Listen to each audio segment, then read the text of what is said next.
హుజూరాబాద్ పట్టణంలో MLA camp కార్యాలయంలో తెలంగాణ ఆవిర్భావ దినోత్సవం సందర్భంగా జాతీయ పతాకాన్ని బీజేపీ ఎమ్మెల్యే ఈటెల ఆవిష్కరించారు. తెలంగాణ రాష్ట్రం వస్తే మన నిధులు, మన నియామకాలు వస్తాయని తెలంగాణ ప్రజలు ఆశపడ్డారు. కానీ తెలంగాణ వచ్చాక ప్రజల ఆత్మ గౌరవాన్ని కేసీఆర్ మంట కలిపారని దుయ్యబట్టారు.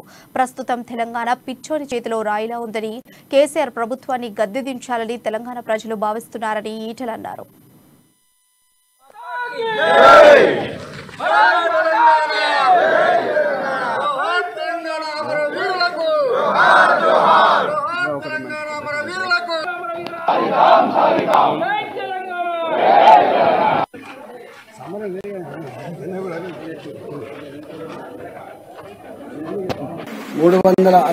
మంది ఉక్కుపచ్చలని ముద్దు బిడ్డలు, తెలంగాణ మట్టి బిడ్డలు అమరులైన సందర్భం. ఈ దశా ఉద్యమంలో 14-15 సంవత్సరాలుగా కొన్ని వందల మంది తెలంగాణ బిడ్డలు రాష్ట్రం వస్తే స్వేచ్ఛ వస్తుందని, అభివృద్ధి జరుగుతుందని, మన నీళ్లు, మన నియామకాలు, మన ఆత్మగౌరవం మన దక్కుతుందని చెప్పి ఉద్యమం చేశారు.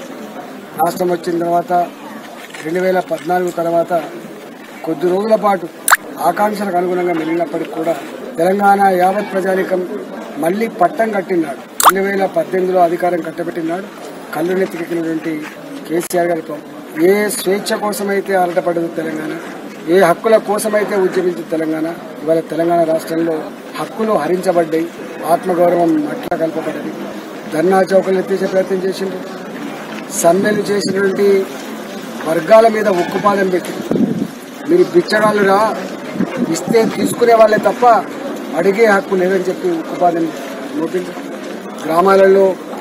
గ్రామాలలో వాళ్ళ పార్టీకి అనుకూలంగా లేనటువంటి సర్పంచ్లు కావచ్చు,